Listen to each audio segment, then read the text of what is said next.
الحمد للہ المتجلی بنور جمالہ علی الملک والملکوت والمحتجب فی عز جلالہ بشعشعۃ اللاہوت عن سکان الجبروت انارا بشروق وجہہ کل شیء فنفذ نورہ بحیث افنى المستنیر فطر الخلائق بقدرتہ ونشر الریاح برحمتہ الذي ليس لصفته حد محدود ولا نعت موجود دل على ذاته بذاته وتنزه عن مجانسة مخلوقاته الذي هدانا لهذا وما كنا لنهتدي لولا أن هدانا الله الذي سيرنا في بلاده وحملنا على مراكبه وطوالنا البعيد وصرف عنا المحظور ودفع عنا المكروه حتى أدخلنا هذه البقعة المباركة التي بارك الله فيها واختارها لوصي نبيه التي سميت بالنجف الأشرف وله الشكر والحمد على هذه النعمة بأن لم يجعلنا ممنوعا عن زيارته ولا مدفوعا عن ولايته والحمد لله الذي جعلنا من زوار قبر الحسين الشهيد المظلوم وابن المظلوم قتيل العبرات وأسير الكربات الذي بكت له السماوات والأرضون واقشعرت له أذلة العرش ثم الصلاة والسلام والتحية والإكرام على خير خلقه وأفضل بريته وحافظ سره ومبلغ رسالاته المستشرق بنوره عقله الكلي عقول من تأخر ومن تقدم المتعلم في مدرسة علمك ما لم تكن تعلم بل هو بنفسه أبو الحكيم المحكم الذي فيه طائف الحكم نقطة الراسمة لكل الحروف المعجم المختوم به كتاب الرسالة والمتصل به دائرة الفضل والإجادة نقطة دائرة الوجود ونقطة سر الله في كل موجود المقصود بالإيجاد أولا والمبعوث بالتكميل آخرا المذكور اسمه في التوراة والإنجيل والملقب بحبيب الله على لسان جبرائيل من رب الجليل سيد الخلائق أجمعين أبي القاسم محمد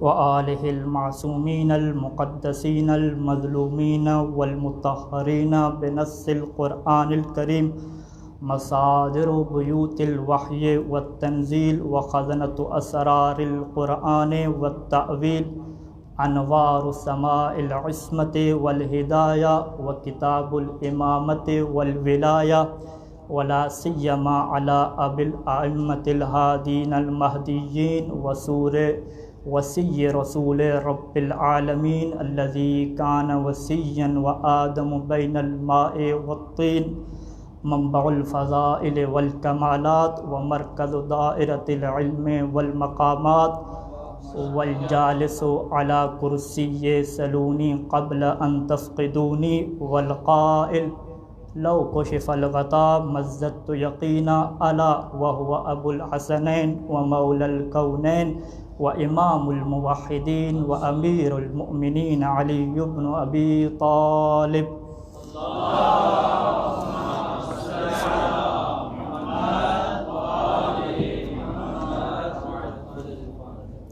واللعنة الدائمة على أعدائهم أجمعين أما بعد قال اللہ الحکیم فی محکم کتابہ الحکیم و متقن ومتقن کتابہ العظیم وهو اصدق القائلین وقولہ الحق.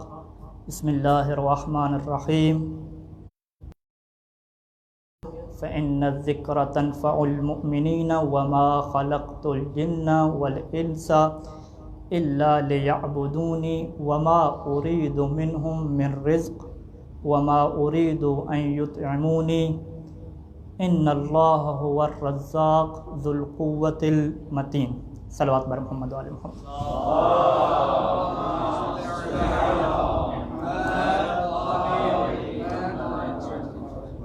مجالس امام حسین علیہ السلام یقیناً ہماری دعاؤں کی قبولیت کی ضمانت ہیں. اسی ضمانت سے استفادہ کرتے ہوئے سب سے پہلے یہ دعا مانگنا چاہوں گا کہ اے اللہ بحق الحسین علیہ السلام ہم سب کو اس وبا سے، اس موذی مرض سے نجات عطا فرما. احباب، علماء، مومنین اس مرض میں مبتلا ہیں. اے اللہ امام حسین علیہ السلام کے صدقے ان کو صحت کاملہ و صحت عاجلہ نصیب فرما.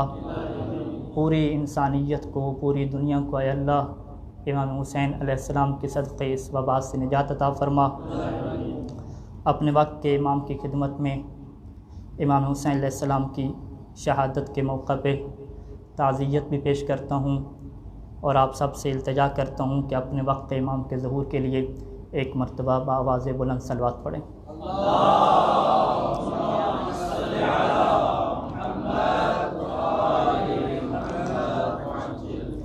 محترم علماء کرام، افاضل حوض نجف اشرف، عزاداران مظلوم کربلا، آپ کے سامنے قرآن مجید کی جن آیات کی تلاوت کی اسی سے موضوع گفتگو واضح ہو جاتا ہے.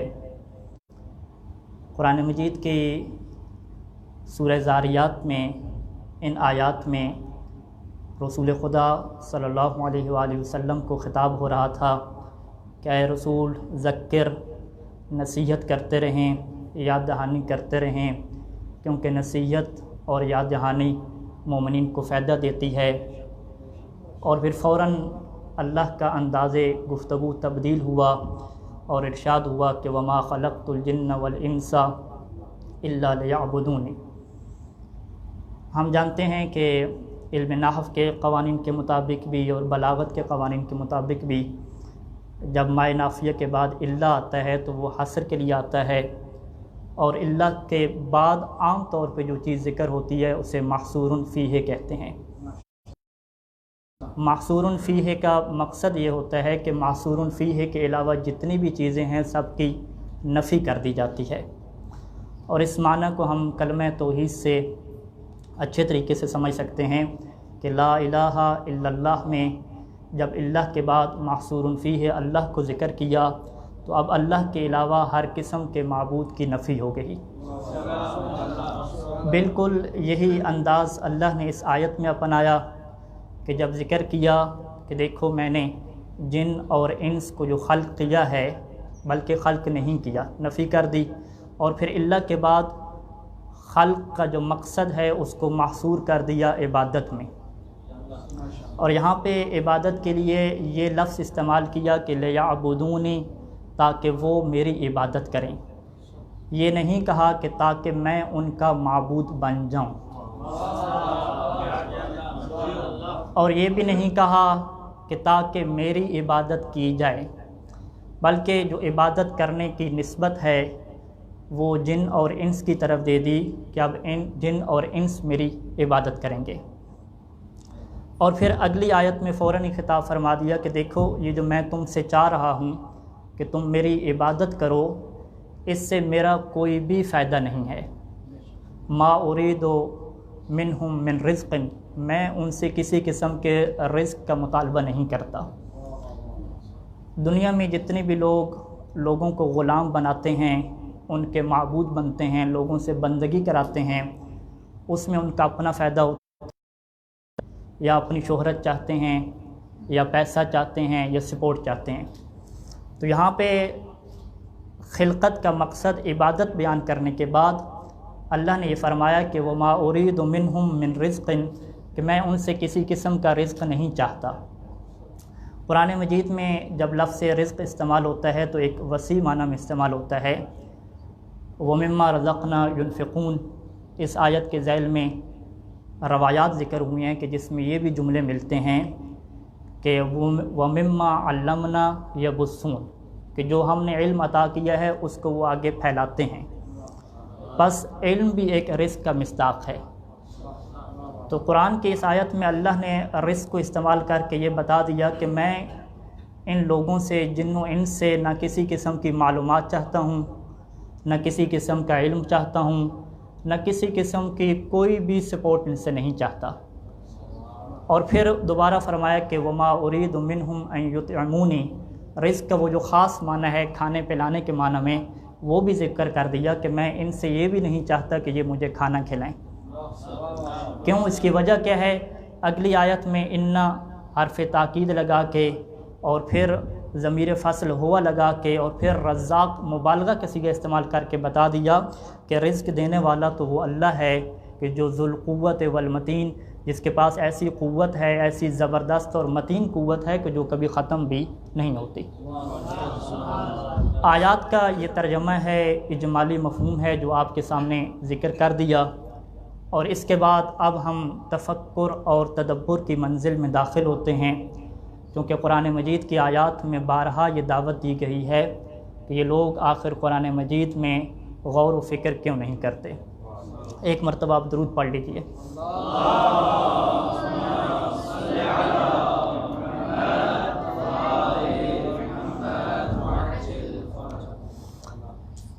جو بھی انسان کام کرتا ہے اس دنیا میں اس کے مقصد دو طرح کے ہوتے ہیں۔ ایک مقصد مخلوق اور جن کے لیے کام کر رہا ہے ان کا ہوتا ہے، اور ایک مقصد اس انسان کا اپنا ذاتی ہوا کرتا ہے۔ آپ کے سامنے میں ایک مثال رکھوں کہ ایک مالدار انسان نادار لوگوں پہ خرچ کرتا ہے، تو اگر آپ اس سے پوچھیں کہ اس کا کیا مقصد ہے تو وہ یہ کہے گا تاکہ غربت ختم ہو جائے، لوگوں کے مسائل کم ہوں، آسانیاں پھیلیں اور لوگ آسانی سے زندگی گزاریں۔ یہ مقصد کس کا ہے؟ جن کے اوپر وہ خرچ کر رہا ہے ان کا یہ مقصد ہے، ان کی یہ غرض و غایت ہے۔ اگر ہم پوچھیں چلیں یہ تو آپ کے خرچ کرنے کی جو غرض اور مقصد یہ ہو گیا کہ آسانی معاشرے میں پیدا ہو، آپ کی اپنی ذات کا کیا مقصد ہے؟ ما هو الغایۃ لک، خود آپ کے لیے کیا مقصد ہے، آپ کی کیا غایت ہے؟ تو وہ کہے گا کہ میرا مقصد تو فقط اتنا ہی ہے کہ مجھے اطمینان مل جائے، مجھے سکون مل جائے، اور میرے اندر وہ جو انسانیت ہے اس کا رتبہ بلند ہو جائے۔ اس کا مطلب ہے کہ اسے اس بات کی ضرورت ہے کہ وہ خرچ کرے اور اطمینان کو حاصل کرے۔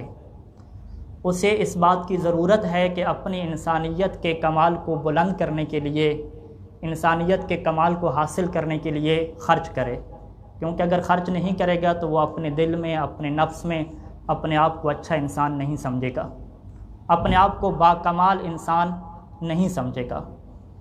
یہ جواب تو ہوتا ہے ایک میٹیریلسٹک جو مادی انسان ہے اس کا یہ جواب ہوتا ہے۔ اگر آپ ایک الہی انسان سے پوچھیں کہ تمہارا کیا مقصد ہے تو وہ کہے گا کہ میرا یہ مقصد ہے کہ تاکہ میرا اللہ خوش ہو جائے اور میں اللہ کے قریب ہو جاؤں اور معنوی قرب میرا بڑھ جائے۔ یہی دو مقصد ہم اسی آیت میں اللہ کے بارے میں گفتگو کے طور پر پیش کرتے ہیں، اور یقیناً یہ عرض کرتا چلوں کہ اس گفتگو میں جو بھی نتائج ذکر ہوں گے، جو بھی گفتگو ذکر ہوگی وہ آخری نتیجہ نہیں ہوگا، فقط اس وجہ سے ہوگا اس میں غور و فکر کریں اور ایک عبادت میں کیا ہیں شریک ہوں۔ سب سے پہلا ہم یہ سوال اٹھاتے ہیں کہ اللہ کی غایت کیا ہے، اللہ کا مقصد کیا ہے۔ یہ سوال اس وجہ سے اٹھایا جا رہا ہے چونکہ ہم یہ جانتے ہیں کہ ایک قانون مسلم ہے کہ جب بھی فاعل حکیم کوئی بھی فعل انجام دیتا ہے تو اس کا فعل حکمت سے خالی نہیں ہوتا، کوئی نہ کوئی اس کی غایت ہوتی ہے، کوئی نہ کوئی اس کی غرض ہوتی ہے، کوئی نہ کوئی اس کا مقصد، کوئی نہ کوئی اس کا ہدف ہوتا ہے۔ یہ ایک ایسا مسلم قانون ہے کہ جس کے اوپر کسی کو کوئی اختلاف نہیں ہے۔ اس قانون کے بعد ہم یہی سوال اللہ کے بارے میں کرتے ہیں کہ اللہ جب خالق ہے تو من حیث الخالق اس کی ذات کا کیا مقصد ہے، وہ کیا چاہتا ہے، اس کی غایت کیا ہے۔ لیکن اس دوسرے سوال میں ہم لوگ مشکل کا شکار ہو جاتے ہیں، کیونکہ ہم جب یہ سوال کرتے ہیں کہ اللہ کا مقصد کیا ہے، اللہ کو اس سے کیا ملے گا، تو پھر ہمیں یہ ماننا پڑتا ہے کہ اس کا مطلب ہے کہ ابھی اللہ کو کچھ ملا ہوا نہیں ہے، ابھی اللہ کی ذات ناقص ہے اور وہ یہ کام کر کے کمال کو حاصل کرے گی، بالکل اس انسان کی طرح، اس مالدار انسان کی طرح کہ جو اپنی انسانیت کے کمال کو محسوس نہیں کر رہا تھا، اور جب اس نے خرچ کیا تو پھر اس نے کمال کو حاصل کیا۔ اگر ہم یہ کہتے ہیں کہ اللہ کا کمال اللہ کو اس وقت حاصل ہوگا جب وہ انسان کو خلق کرے گا، انسان کو نعمت دے گا، کسی کو وجود کی نعمت عطا کرے گا، تو پھر اسے کمال ملے گا، تو یہ پھر خدا کی ذات کے اوپر نقص لازم آ جائے گا۔ اور ہم سب جانتے ہیں کہ اللہ کی ذات ہر قسم کے نقص سے مبرہ ہے، اس کو کسی قسم کے فائدے کی اور کسی قسم کے نقصان کو اپنے آپ سے دور کرنے کی کوئی ضرورت بھی نہیں ہے۔ پہلے قانون میں یہ بات تو مسلم سامنے آ گئی کہ فاعل کی کوئی نہ کوئی غرض و غایت ہوتی ہے، لیکن جب ہم نے فاعل کامل کو دیکھا تو فاعل کامل میں اگر ہم کوئی غرض بناتے ہیں تو پھر وہ فاعل کامل نہیں رہتا بلکہ فاعل ناقص بن جاتا ہے۔ تو اب یہ عقل کا قانون کیسے حل ہو، کیونکہ عقل کے قانون کے بارے میں ہم سب یہ جانتے ہیں کہ لا يمكن ان يخصص، اس کی تخصیص لگانا ممکن نہیں ہوتا۔ اب یہاں پہ علماء نے اور مفسرین نے بہت زیادہ غور و فکر کیا اور ایک قانون ہمیں پیش کر دیا۔ اس قانون کا یہ نام ہے کہ الفاعل الناقص غایتہ تکمیل ذاتہ والفاعل الکامل غایتہ ذاتہ، کہ جو ناقص فاعل ہوتا ہے اس کی غایت کے بارے میں آپ سوال کر سکتے ہیں، کیونکہ اس کی غایت یہ ہے کہ اپنے نقص کو ختم کرے، لیکن جو کامل فعل ہوگا، جو کامل فاعل ہوگا، اس کے بارے میں یہ سوال آپ نہیں کر سکتے، بلکہ وہ جو احسان کرے گا، وہ جو رحمت کرے گا، وہ کسی کو جو عطا کرے گا، یہ اس کی ذات کا تقاضا ہے، یہ اس کی ذات کا تقاضا ہے۔ ہم اس کو ایک فرضی مثال کے ذریعے سے سمجھنے کی کوشش کرتے ہیں کہ ایک انسان سخی نہیں ہے اور وہ سخاوت کرنا چاہتا ہے، تو ضروری ہے کہ وہ خرچ کرے۔ اگر آپ پوچھیں گے کہ بھی خرچ کیوں کر رہے ہو، وہ کہے گا تاکہ میں سخی بن جاؤں۔ لیکن آپ یوں فرض کریں کہ ایک انسان کو اللہ نے بنایا ہی سخی ہے، سخاوت اس کی صفت میں داخل ہے، تو پھر اگر وہ خرچ کرے گا تو آپ کہیں گے کہ بھی کیوں خرچ کر رہے ہو، تو پھر یہ سوال نہیں بنتا۔ آپ کہیں گے اس کی ذات ہی سخاوت ہے۔ جب اس کی ذات ہی سخاوت ہے تو اب یہ سوال ہی غلط ہو جائے گا کہ اس سے اس کا مقصد کیا ہے، اس سے اس کی غایت کیا ہے۔ اللہ کی ذات ہی اس بات کا تقاضا کرتی ہے کہ وہ عطا کرے، وہ رحم کرے۔ قرآن مجید کی آیت میں یہ ذکر ہوتا ہے کہ وَلَا يَزَالُونَ مُخْتَلِفِينَ إِلَّا مَنْ رَحِمَ رَبُّكَ وَلِذَلِكَ خَلَقَهُمْ۔ وَلَا يَزَالُونَ مُخْتَلِفِينَ، کہ انسان کی عقلی صلاحیت مختلف ہے، یہ ہمیشہ آپس میں اختلاف کرتے رہیں گے۔ مَنْ رَحِمَ رَبُّكَ، مگر تیرے رب کی رحمت جن کے اوپر ہوگی وہ آپس میں اختلاف نہیں کریں گے۔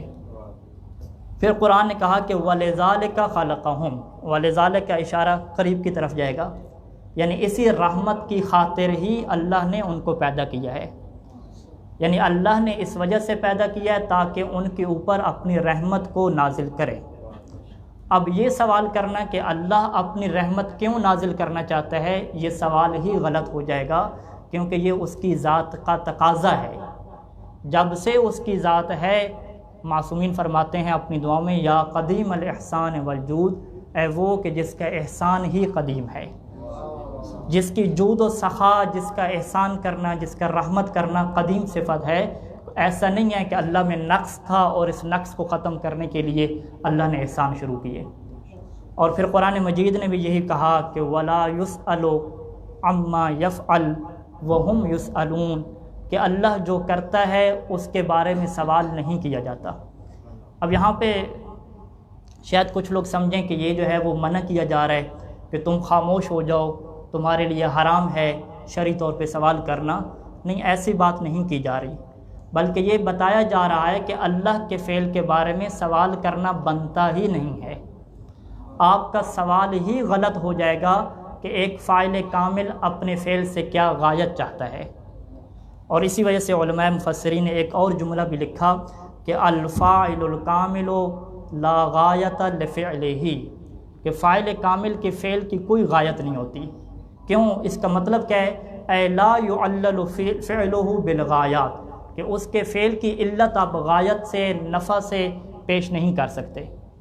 اور یہ میں عرض کر چکا ہوں کہ اگر آپ غایت اور مقصد کے قائل ہو جائیں گے تو پھر ماننا پڑے گا کہ اللہ کی ذات کامل نہیں ہے بلکہ وہ ناقص ہے، جبکہ قرآن کہہ رہا ہے کہ وَهُوَ الْغَنِيُّ، وہ بے نیاز ہے، اسے کسی قسم کی کوئی ضرورت بھی نہیں ہے۔ بس یہاں تک یہ بات واضح ہوئے کہ اللہ کے بارے میں یہ سوال کرنا، خالق کے بارے میں یہ سوال کرنا مکمل غلط ہے اور درست نہیں ہے کہ اس کی ذات کا کیا فائدہ ہے، اس کی ذات کو کیا ملے گا۔ یہ سوال مکمل طور پہ غلط ہے۔ اب دوسرے سوال کی طرف آتے ہیں، ایک مرتبہ آپ درود پڑھ لیجیے۔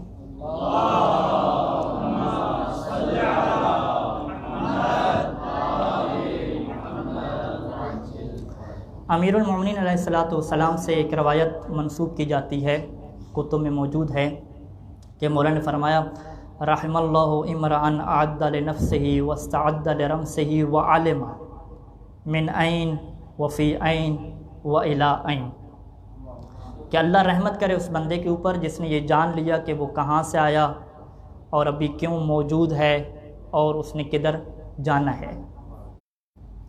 یہ وہ سوالات ہیں کہ جو ہر انسان کے ذہن میں اٹھتے ہیں، چاہے وہ انسان فقیر ہو، چاہے وہ انسان امیر ہو، چاہے وہ طالب علم ہو یا طالب علم نہ ہو، ہر کسی کے ذہن میں یہ سوال ہے کہ اللہ نے انسان کو کیوں پیدا کیا، یعنی اس میں انسان کا کیا مقصد ہے۔ جو لوگ اس بات کے قائل ہیں کہ انسان اچانک وجود میں آ گیا، جنہیں ہم مادی کہتے ہیں، کہ ایک مادہ کے اندر ریفلیکشن ہوا، اس کے اندر تبدیلی واقع ہوئی تو یہ جاندار وجود میں آیا، اسی جاندار میں سے دیگر حیوانات بھی ہیں اور انہی میں سے ایک انسان بھی ہے۔ چونکہ مادہ شعور نہیں رکھتا، لہٰذا وہ اس سوال کا جواب پیش نہیں کر سکتے کہ مادہ نے جس چیز کو وجود دیا ہے اس کا کون سا شعوری اور ارتقائی مقصد ہے۔ ایک چیز لاشعور سے وجود میں آ رہی ہے تو اس چیز کا کوئی مقصد نہیں ہو سکتا۔ اسی وجہ سے ان کی نگاہ میں انسان اینیملز کی طرح ہے، حیوانات کی طرح ہے۔ جس طریقے سے حیوانات کھاتے ہیں، پیتے ہیں، آرام کرتے ہیں، نسل بڑھاتے ہیں، انسان بھی اسی طرح سے ہے۔ پھر اخلاق کی ضرورت کیوں پڑی؟ اب راسل ان کے جو مفکرین ہیں اس نے کہا کہ ہمیں اخلاقیات کی اس وجہ سے ضرورت پڑی کیونکہ اخلاقیات ایک ایگریمنٹ اور معاہدے کا نام ہے۔ اگر میرے پاس 1,00,000 دینار ہے اور میں آپ کے اوپر حملہ کر کے کچھ چھین لوں، اپنی مادی چیز کو بڑھا لوں تاکہ میری زندگی آسان ہو جائے، تو اس میں خطرہ یہ موجود ہے کہ جو میرے پاس 1,00,000 ہے وہ بھی ہاتھ سے جائے گا۔ تو بس اپنی مالیت کو باقی رکھنے کے لیے ضروری ہے کہ ہم ایگریمنٹ کریں آپس میں کہ جو میرے پاس ہے وہ میرے پاس رہے گا، جو آپ کے پاس ہے وہ آپ کے پاس رہے گا، اور اس کو انہوں نے نام دیا اخلاق اجتماعی کا۔ یعنی اخلاق انسان کے دل کی اور انسان کے ضمیر کی آواز نہیں ہے۔ انسان ایک حیوانات کی طرح ہے، اس نے زندگی سے لطف اٹھانا ہے، زندگی سے اپنے فائدے کو زیادہ سے زیادہ حاصل کرنا ہے، اور اس کا ایک طریقہ یہ ہے کہ وہ ایگریمنٹ اور معاہدہ کر لے۔ بس اگر فرض کریں کہ اگلا بندہ اگر کمزور ہے، اس سے اگر وہ چیز چھین لے گا تو اسے کسی ایگریمنٹ کی ضرورت نہیں پڑے گی، لہٰذا وہ نشہ آور چیزیں بنائیں گے، پھیلائیں گے تاکہ اس کے ذریعے سے مال کمائیں اور اپنی زندگیوں کو آسان کریں۔ اسی طریقے سے یہی مادی انسان جب انسان کے بارے میں گفتگو کرتا ہے کہ یہ تو بائی چانس وجود میں آ گیا، اس کا تو کوئی مقصد نہیں ہے۔ اگر ہم اس سے پوچھیں کہ انسان کا یہ جو جسم کے چھوٹے چھوٹے اعضاء ہیں کیا ان کا کوئی مقصد ہے، وہ کہتا ہے بالکل جی، ہم نے انسان کے جسم کے اندر ایک جز بھی ایسا نہیں ہے جس کا کوئی مقصد اور ہدف نہ ہو۔ اور عجیب سوچ ہے کہ انسان کی جزیات کا تو مقصد ہے لیکن پورے انسان کا کوئی مقصد نہیں ہے۔ یہ ایسی ہے کہ جیسے ایک شہر آباد کیا جائے اور وہاں پہ یہ بحث کی جائے کہ اس گٹر کا اور اس نالی کا کیا مقصد ہے بنانے کا، اس کا مقصد تو موجود ہو لیکن پورے شہر بنانے کا کوئی مقصد نہ ہو۔ اور یہ ان کے سائنس کے تقاضے ہیں علم طب اور میڈیکل میں کہ وہ انسان کے اعضاء کے جو شیپ ہے، یہ جو پلکوں کے بال ہیں یہ قوس کی شکل میں کیوں ہیں، یہ سیدھے کیوں نہیں ہیں، فلاں جسم کے حصے پہ بال کیوں ہیں، فلاں پہ بال کیوں نہیں ہیں، سب کے بارے میں وہ تحقیق کرتے ہیں اور وہ کہتے ہیں کہ نہیں، ہمیں اگرچہ پتہ نہ ہو ان کا مقصد لیکن ہم تحقیق کریں گے اور یہ ثابت کریں گے کہ یہ چیزیں مقصد رکھتی ہیں۔ انسان کے بال، انسان کے جسم کی رگیں، انسان کے جسم کی ہر چیز مقصد رکھتی ہے، لیکن اگر ان سے پوچھا جائے کہ انسان کا مقصد کیا ہے، وہ کہتے ہیں یہ تو بائی چانس آ گیا ہے، اس کا کوئی مقصد ہی سوچ ہے۔ اور اسی عجیب سوچ کی وجہ سے وہ خودکشی بھی کر لیتے ہیں، اور ہم لوگ تو مطمئن ہوتے ہیں کہ واقعاً ایسی زندگی کی خودکشی کرنا ہی بنتا ہے، یہ کوئی تعجب کی بات نہیں ہے۔ اب آپ نے مثالیں دیکھی ہوں گی کہ بہت سارے افراد تھے، پیسہ بھی تھا، شہرت بھی تھی، نام بھی تھا، کیا آسانی نہیں تھی جو ان کی زندگی میں نہ ہو، پھر بھی انہوں نے خودکشی کر لی۔ کیوں خودکشی کر لی؟ حیوان کی طرح تھے، جب حیوان کی طرح تھے، کوئی مقصد نہیں تھا، تو خودکشی کرنے کے اوپر کسی قسم کا کوئی تعجب نہیں ہونا چاہیے۔ لیکن یہ فقط دین ہے کہ جو اس سوال کا جواب دے گا کہ مقصد ہے، بلا ہدف تم اس دنیا میں نہیں ہے۔ اور قرآن نے اس آیت میں مقصد بتا دیا کہ وہ مقصد اور غرض کیا ہے، لام غرض کی لگا کے، لام غایت کی لگا کے مقصد بتا دیا کہ مقصد یہ ہے کہ تم عبادت کرو۔ اب یہاں پہ جو ہماری گفتگو ہے اس پیرائے میں داخل ہو رہی ہے کہ عبادت کا کیا مطلب ہے، عبادت کی کیا اقسام ہیں، اور عبادت کو اللہ نے انسانی خلقت کا ہدف کیوں قرار دیا ہے۔ انشاءاللہ مولا حسین علیہ السلام کی برکت سے ہم اس سوال کو سمجھنے کی کوشش کریں گے۔ ایک مرتبہ آپ سب مل کے درود بھیجیے گا۔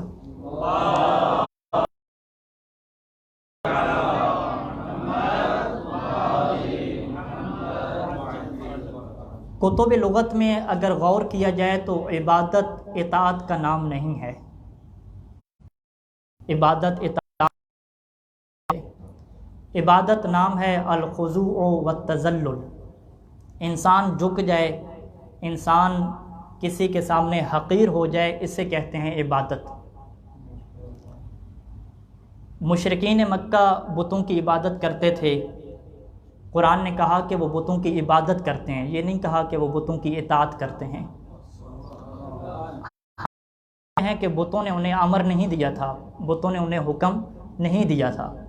اس کا مطلب ہے کہ اگر کوئی چیز حکم نہ دے تو پھر بھی اس کی عبادت ہو سکتی ہے۔ تبھی تو مولا فرماتے ہیں کہ میں اللہ کی عبادت اس کے حکم دینے کی وجہ سے نہیں کر رہا، بلکہ میں نے اللہ کو اس قابل پایا ہے کہ میں اس کے سامنے حقیر اور ذلیل بن جاؤں۔ تو یہ ہے عبادت کا معنی کہ کسی کے سامنے جھک جانا، پھر اپنے آپ کو ختم کر دینا اور اسی کے مطابق ڈھل جانا، اسے کہتے ہیں عبادت۔ عبادت کی پہلی قسم عبادت تکوینی ہے۔ کائنات کی ہر چیز اور ہمارا جسم کبھی ایسا نہیں ہو سکتا کہ اللہ کے ارادے سے ہٹ جائے۔ اللہ نے ایک نظام بنایا ہے، اسی نظام کے مطابق ہمارا جسم گروتھ کرے گا، اس کی افزائش ہوگی۔ ایسا نہیں ہو سکتا کہ ہمارا جسم آج کہے کہ میں ایک ہاتھ کی بجائے 2 ہاتھ نکالوں گا اور اللہ کے ارادے سے ہٹ جائے۔ ایسا نہیں ہو سکتا کہ ہمارا جسم کہے کہ میں عقل کی جگہ پہ کچھ اور چیز بنا دوں گا۔ ایسا نہیں ہو سکتا کہ چاند اور سورج انکار کر دیں۔ یہ تکوینی عبادت ہے کہ تکوینی طور پہ جتنی بھی چیزیں ہیں وہ اللہ کے نظام تکوینی میں اللہ کے سامنے خاضع ہیں، اللہ کے سامنے اس طریقے سے حقیر ہیں کہ اب اللہ کے ارادے سے ہٹ کر وہ کچھ کر ہی نہیں سکتی۔ اب یہ اس آیت میں عبادت تکوینی مراد ہے کہ اللہ نے انسان کو اس وجہ سے پیدا کیا تاکہ وہ تکوینی عبادت کریں۔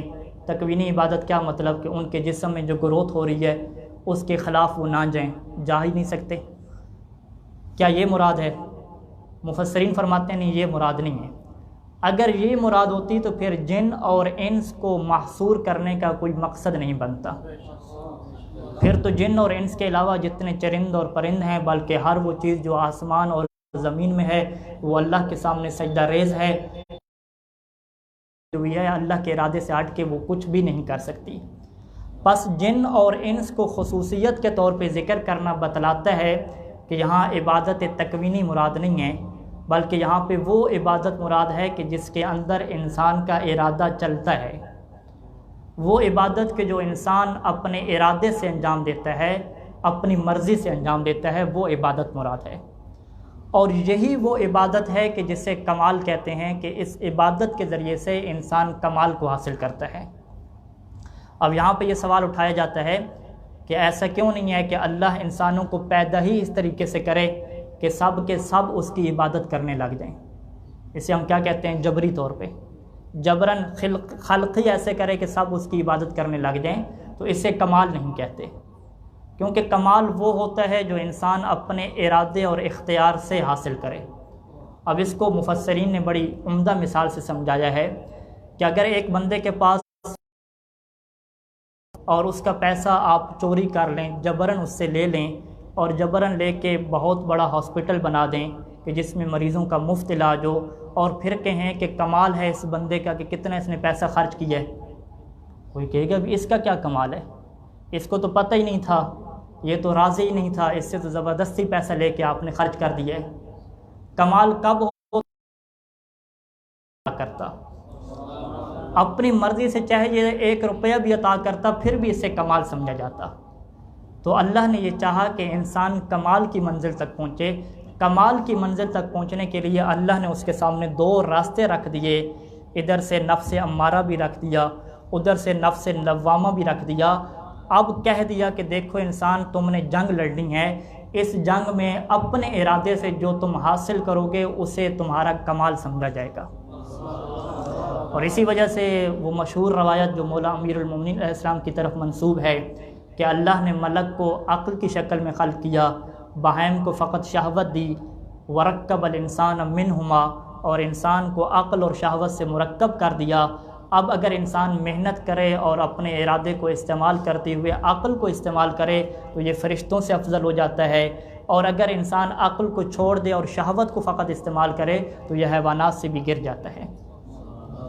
تو یہ اللہ کا فضل ہے کہ اللہ خود بھی کمال ہے، اور انسان کی جو معنوی تربیت ہے وہ بھی کمال کے اوپر کرنا چاہتا ہے، تاکہ انسان کی تربیت کمال کے اوپر ہو اور انسان کیا ہے مزید اوپر چلا جائے۔ اب یہاں پہ ایک اور نقطے کو عرض کر کے اپنی گفتگو کو مکمل کروں گا، انشاءاللہ باقی جہات کو کل کی گفتگو میں پیش کروں گا۔ علماء اصولین کے نزدیک عبادت اور انسان کے عمل کی 2 قسمیں کی جاتی ہیں، ایک کو ہم عبادت بالمعنی الاخص کہتے ہیں اور ایک کو ہم عبادت بالمعنی العام کہتے ہیں۔ عبادت بالمعنی الاخص یعنی وہ عمل اگر اس میں خضوع اور تذلل کی کیفیت نہیں ہوگی تو وہ عبادت قبول ہی نہیں ہوگی، بلکہ صحیح ہی نہیں ہوگی، وہ باطل شمار ہوگی، کہ جس سے ہم کیا کہتے ہیں؟ تعبدی کہتے ہیں، تعبدیات کہتے ہیں۔ نماز اور روزہ کی مثال ہمارے سامنے ہے۔ اور ایک وہ عبادت ہے جسے معنی عام کہا جاتا ہے کہ اگر وہ قصد قربت کے بغیر بھی ہو جائے تو عمل تو صحیح ہو جائے گا لیکن ثواب نہیں ملے گا۔ ثواب کے لیے ضروری ہے کہ انسان اس کے اوپر بھی قصد قربت کرے۔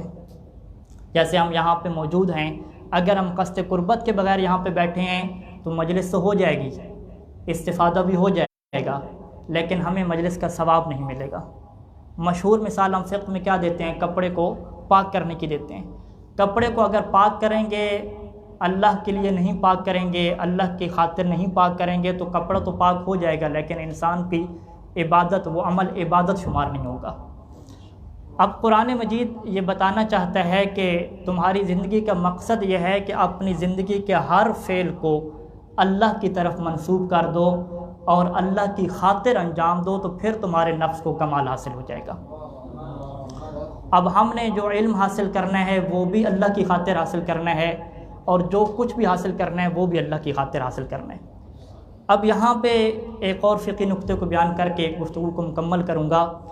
فقہ میں ایک بحث ہوتی ہے جسے ضمائم کی بحث کہتے ہیں۔ بڑے طریقے سے کہ اگر ریاکاری ہوگی تو وہ عبادت باطل ہوگی، لیکن ریاکاری سے ہٹ کے ایک ضمیمہ کی بحث ہوتی ہے کہ جسے سید سیستانی نے اور سید خوئی نے منہاج الصالحین میں وضو کے باب میں جب نیت کی بحث شروع ہوتی ہے تو وہاں پہ اس کو ذکر فرمایا ہے۔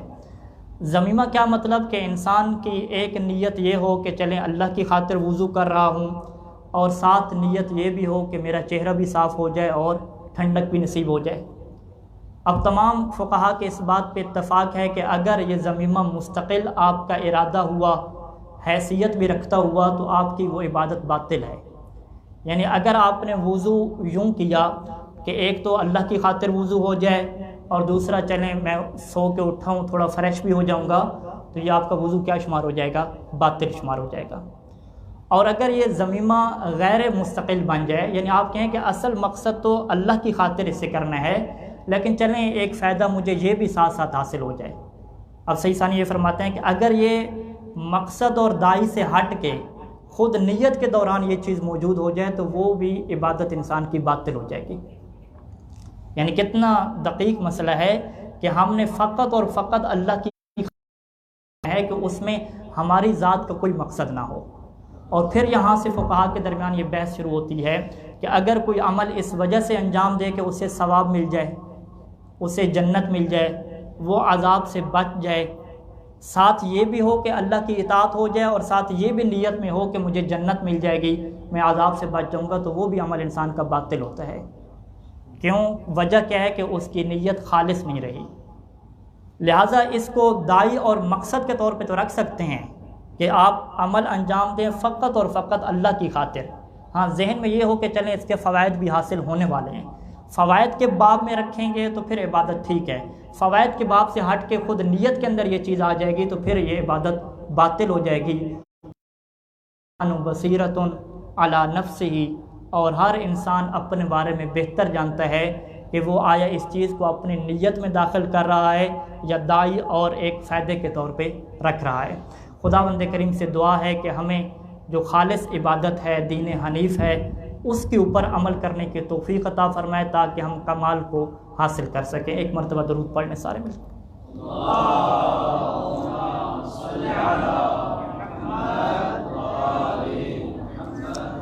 اب یہ ایک ایسی چیز تھی کہ اس کمال کو حاصل کرنے کے لیے انسان کی عقل کلی طور پہ رہنمائی تو دیتی تھی، لیکن جزیات کے طور پہ کہ اطاعت کیسے کرنی ہے، کون کون سی اطاعت کرنی ہے، اور عبادت کے مظاہر کیا ہوں گے، عبادت کے مصادیق کیا ہوں گے، اس بارے میں انسان کی عقل اس کو رہنمائی نہیں کرتی۔ اور یوں انسان کو کمال تک پہنچانے کے لیے انبیاء کا سلسلہ شروع ہوا، اور انبیاء نے شریعت پہنچا دی، آخری رسول نے انسان کو کمال تک پہنچانے کے لیے سب کچھ پہنچا دیا، اور پھر انسان کے کمال کے اس نسخے کی حفاظت کرنے کے لیے اپنے 12 جانشین بھی معین کر دیے۔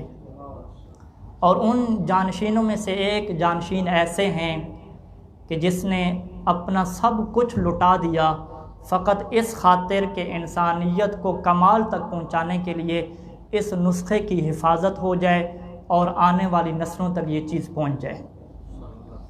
اور ہم جانتے ہیں کہ مدینہ میں جب حالات مشکل ہو گئے تو اب جانشین رسول نے، مولا علی علیہ السلام کے فرزند نے، زہرا کے لال نے مدینہ کو چھوڑا ہے اور مکہ تشریف لے گئے ہیں۔ ظاہری طور پہ حج کا احرام باندھ لیا ہے، لیکن جانتے تھے کہ انہیں احرام کھولنا پڑے گا اور جانا پڑے گا ایک ایسے سرزمین کی طرف کہ جس سرزمین کو انہوں نے سیراب کرنا ہے۔ اور یہاں پہ یہ جو سارا سفر ہوا، اس سفر کا مقصد یہ تھا کہ حسین ہدایت کے چراغ تھے، وہ یہ چاہتے تھے کہ میں یہ چراغ لے کر چلوں، دنیا کے ہر کونے سے گزروں، شاید کوئی ایسا انسان ہو کہ جو اس سے ہدایت لینا چاہے اور اس کی ہدایت ہو جائے اور وہ عبودیت کے مقصد کو حاصل کر لے۔ اور پھر امام حسین علیہ السلام نے حج کو چھوڑ دیا، حج کو چھوڑ کے عراق کی سرزمین کی طرف۔ میں کہوں گا کہ شاید امام حسین علیہ السلام نے اشارے کی زبان میں یہ کہا ہوگا کہ اے حج کرو اور میں بھی حج کرنے جا رہا ہوں، لیکن دیکھو تمہارے حج میں اور میرے حج میں بہت فرق ہے۔ تم حج میں صفا اور مروہ کے درمیان 7 دفعہ سعی کرو گے اور میں خیمہ گاہ اور مقتل کے درمیان 70 دفعہ سعی کروں گا۔ دیکھو تمہارے حج میں بھی قربانیاں ہوتی ہیں نا، میرے حج میں بھی قربانیاں ہوں گی، لیکن وہ قربانی اکبر اور علی اصغر کی ہوگی۔ اے حاجیو، تم حج میں حجر اسود کو بوسہ دو گے نا؟ ہاں میں بھی بوسہ دوں گا، لیکن علی اکبر کے خشک ہونٹوں کا بوسہ دوں گا۔ اے حاجیو دیکھو، جب تمہارا حج ختم ہو جائے گا نا تو تم کیا کرو گے؟ اپنے سر کے بال منڈوا دو گے نا، لیکن میں حسین جب اپنے حج کو مکمل کروں گا تو اپنی گردن کٹا دوں گا۔ دیکھو حاجیو، جب تمہارا حج بالکل ختم ہو جائے گا تو تم کیا کرو گے؟ احرام اپنے اتار دو گے۔ ہاں کربلا میں جب ہمارا حج ختم ہوگا تو مخدرات عصمت کی چادریں اتار دی جائیں گے،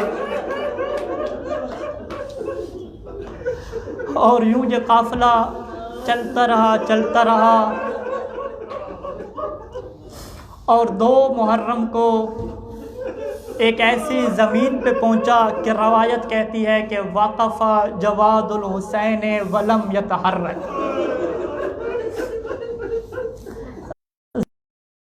حسین کا گھوڑا رک گیا، بالکل حرکت نہیں کر رہا تھا۔ دمعۃ الثاقبہ کے مقتل میں لکھا ہے کہ حسین نے 7 گھوڑے تبدیل کیے مگر پھر بھی گھوڑے نے حرکت نہیں کی۔ روایت کہتی ہے کہ اس طریقے سے گھوڑا رک گیا اور حرکت نہیں کرتا تھا کہ جیسے اللہ نے ناقہ نبی کو حدیبیہ کے مقام پہ روک دیا تھا۔ اور پھر جب گھوڑا رک گیا تو اب حسین نے لوگوں سے پوچھنا شروع کیا کہ اے لوگوں بتاؤ یہ زمین کون سی ہے؟ اب لوگوں نے سوالوں کے جواب دینا شروع کیے۔ مقتل ابی مخنف کہ کچھ لوگوں نے کہا کہ یقال ھذا ارض الغازریہ، اسے ارض غازریہ کہتے ہیں۔ تو مولا نے فرمایا فہل لہا اسم غیر ھذا، کیا کوئی اور نام بھی ہے؟ تو کہتے ہیں کہ قالوا تسمى نینوا۔ تو مولا نے فرمایا کہ اہل اسم غیر ھذا، کیا اس کے علاوہ بھی کوئی نام جانتے ہو؟ قالوا شاطئ الفرات، انہوں نے کہا ہاں اس کا نام ایک شاطئ الفرات بھی ہے۔ مولا نے فرمایا کہ حل لہا اسم غیر ھذا، پھر کہیں سے آواز آئی تو سما کربلا، کہ ہم نے بھی سن لیا کہ اس زمین کو کربلا کہتے ہیں، مولا نے بھی سنا اس کو کربلا کہتے ہیں۔ اب روایت کے کیا جملے ہیں؟ مقتل کی کتابوں میں لکھا ہے کہ جیسے حسین کے کانوں میں یہ آواز آئی کہ اسے کربلا کہتے ہیں، فبکا بکاء شدیدا، اب حسین روئے ہیں اور بڑے شدید طریقے سے روئے ہیں۔ اب رونے کے بعد حسین نے دعا مانگی، اس نے کہا تھا کربلا، اب حسین نے کیسے دعا مانگی، کربلا کا نام کس انداز میں لیا؟ کہتے ہیں اللہم انی اعوذ بک من الکرب والبلاء، اے اللہ مجھے پناہ دینا کرب سے اور بلا سے۔ اس کے بعد روایت ہے کہ مولا نے اپنے مصائب پڑھنا شروع کیے۔ علامہ مشیر رحمن بہار میں یہ روایت لکھی ہے کہ مولا نے مصائب کو یوں پڑھنا شروع کیا، فرمایا کہ ھذا موضع کرب و بلا، کہ یہ جگہ ہماری چین کی جگہ نہیں ہے بلکہ یہ مصیبتوں کی جگہ ہے۔ ہا ہونا مناخ رکابنا، یہاں اب ہماری سواریاں رک جائیں گی۔ و محط رحالنا، اب قیامت تک ہم یہیں پہ قیام کریں گے۔ و مقتل رجالنا، ہمارے جو نوجوانوں کو اس میں قتل کر دیا جائے گا۔ و مسفک دمائنا، دیکھو یہ زمین کربلا، اس کے اوپر ہمارا خون بہہ جائے گا۔ اب حسین نے اس کے بعد اور کیا مصائب پڑھے؟ موصوبہ امام حسین کی روایت ہے کہ پھر امام نے یوں مصائب پڑھنا شروع کیے، ترمل النسوان و تذبح الاطفال، کہ یہ زمین وہ ہے کہ ہماری خواتین بیوہ ہو جائیں گی، ہمارے بچوں کو ذبح کر دیا جائے گا۔ وہا ہونا واللہ تہتک الحریم، اللہ کی قسم یہ وہی زمین ہے کہ ہم خاندان عصمت کی حرمت ہو جائے گی۔ اب یہاں پہ روایات میں دیکھتا رہا کہ مولا نے اپنی مصیبت کا کوئی جملہ نہیں پڑھا۔ جب موسوعہ امام حسین کو کھولا تو وہاں پہ ایک جملہ ملا روایت میں کہ مولا نے اپنا مصائب بھی پڑھا ہے۔ مولا کیا فرماتے ہیں؟ اب سنیے گا مولا اپنا مصائب کیسے پڑھ رہے ہیں۔ مولا فرماتے ہیں ہا ہونا یسیر العزیز و ذلیلا، یہ وہ زمین ہے کہ عزت والا یہاں پہ ذلیل کر دیا جائے گا۔ وہا ہنا واللہ یقطع اوداجی۔ فقہ پڑھنے والے جانتے ہیں کہ جب قربانی کے احکام میں ہم بحث کرتے ہیں اور حیوان کو ذبح کرنے کا طریقہ بتاتے ہیں تو فقہا کہتے ہیں اوداج اربع کو ذبح کرنا ہے۔ اب حسین نے یہاں پہ یہ نہیں کہا کہ میری گردن کٹے گی، بلکہ حسین نے کہا یہ وہ زمین ہے کہ یقطع اوداجی تخضب لحیتی، کہ یہاں پہ اسی طریقے سے میری گردن کاٹے گی جیسے ایک جانور کی گردن کاٹ دی جاتی ہے، اور حسین کی داڑھی کو خضاب کر دیا جائے گا۔ بس سنتے ہیں یہاں پہ۔ اب روایت کے جملے ہیں، علامہ مجلسی نے لکھا ہے کہ 2 محرم کو مولا نے ایک مجلس کا بندوبست کیا ہے۔ ہم بھی مجلس پڑھ رہے ہیں نا، مولا نے بھی مجلس کا ایک بندوبست کیا۔ سنو گے مجلس میں کس کس کو شریک کیا مولا نے؟ روایت کہتی ہے کہ فجمع الحسین ولدہ و اخوتہ و اہل بیتہ، کہ اس مجلس میں حسین اپنی اولاد کو، اپنے بھائیوں کو اور اپنی اہل بیت کو جمع کیا۔ اب مجلس میں جب سب جمع ہو جاتے ہیں نا تو مجلس کا آغاز ذاکر کیسے کرتا ہے؟ پہلے فضائل پڑھتا ہے، پھر مصائب پڑھتا ہے۔ لیکن مولا حسین نے مجلس کا آغاز کیسے کیا؟ روایت کہتی ہے کہ ثم نظر الیہم فبکا ساعتا، اب حسین نے اپنے مجمع کو دیکھا اور 1 گھنٹہ تک حسین روتا رہا۔ 1 گھنٹہ رونے کے بعد حسین نے اپنی فضیلت کا 1 جملہ پڑھا ہے اور مصیبت کے 2 جملے پڑھے ہیں۔ بس یہ میں سن کے اپنی زحمت کو تمام کروں گا۔ مولا نے فضیلت کا 1 جملہ کیسے پڑھا؟ مولا کہتے ہیں اللہم انا عطرۃ نبیک محمد، اے اللہ ہم تیرے نبی محمد کی عطرت ہیں۔ بس فضائل ختم ہو گئے۔ اب فضائل کے بعد مصیبت کا جملہ کیسے پڑھا؟ وقد اخرجنا وطردنا وازعجنا من حرم جدنا، کہ ہمارے جد کا، اے اللہ تیرے نبی کا وہ حرم تھا لیکن ہمیں وہاں سے نکال دیا گیا۔ صاحبان فکر بیٹھے ہیں، مولا نے یہاں پہ 3 الفاظ استعمال کیے ہیں، قد اخرجنا وطردنا وازعجنا، اور ہم جانتے ہیں کہ وہ یہاں پہ تفسیریہ ہے۔ اخرجنا ہمیں نکال دیا، اخرجنا کا مطلب ہے بغیر کسی وجہ کے کسی کو نکال دینا، لیکن لغت میں جا کے دیکھنا طاردا کا کیا مطلب ہوتا ہے۔ طاردا اس نکالنے کو کہتے ہیں کہ جس نکالنے میں اگلے کی حقارت کی جائے، اگلے کی ذلیل و بےزتی کی جائے۔ اور پھر ہم سب جانتے ہیں کہ جب کسی کو نکال دیا جائے، نکالنے کے بعد کا مرحلہ ختم ہو جاتا ہے، لیکن مولا نے تیسرا اپنی مصیبت کا لفظ کہا کہ وہ زعجنا، ہمیں نکالنے کے بعد ہمیں مسلسل پریشان کیا گیا، ہمیں مسلسل پریشانی میں مبتلا رکھا گیا۔ یہ مصیبت کا پہلا جملہ۔ اب مصیبت کا دوسرا جملہ کیا ہے؟ وَتَعَدَّتْ بنو امیہ، بنو امیہ نے اب ہمارے اوپر فقط پریشان نہیں کیا، ہمارے اوپر ظلم کے پہاڑ ڈال دیے۔ مجلس ختم ہوئی۔ اب حسین نے بددعا کے لیے، دعا نہیں بددعا کے لیے ہاتھ بلند کیے اور کہا اللہم فخذ لنا بحقنا، اے اللہ ہمارے حق کو تو لے گا، وانصرنا علی القوم الظالمین، اور ظالموں کے اوپر ہماری مدد کرے گا۔ اب ایک اور روایت پڑھنا چاہوں گا۔ ایک روایت میں یہ ہے کہ جس روایت کو میں نے کافی ڈھونڈا تو مستدرک کے وسائل میں اور دیگر کتب میں یہ زمین کو مولا نے خریدا تھا، اور خریدنے کے بعد مولا نے ان کو صدقہ دیا تو 2 شرطیں رکھی تھیں۔ ان 2 شرطوں کے اوپر اگر آپ غور کریں تو وہ شرطیں حسین کے اپنے لیے نہیں ہیں۔ ان 2 شرطوں میں حسین کو فکر ہے تو اپنے ظاہر کی فکر ہے۔ حسین کہتے ہیں کہ زمین میں نے تم سے خرید لی، تمہیں صدقہ کر دی، لیکن شرط کیا ہے کہ دیکھو میرے مرنے کے بعد میری قبر کی زیارت کرنے والا اگر کوئی آئے اور اسے میری قبر کا پتہ نہ چلے تو ارشد قبری، تمہاری یہ ذمہ داری ہے کہ میری قبر اسے۔ دوسری شرط یہ ہے کہ اگر وہ بھوکا ہو، پیاسا ہو تو 3 دن تک اسے تم کھانا کھلانا۔ میں کہوں گا اے حسین آج بھی تجھے فکر ہے اپنے ظاہر کی، اے کاش 10ویں کو آپ ہوتے، اپنی مقدرات عصمت کو دیکھتے کہ کس طرح سے انہوں نے پامال کر دیا۔ ماتم حسین۔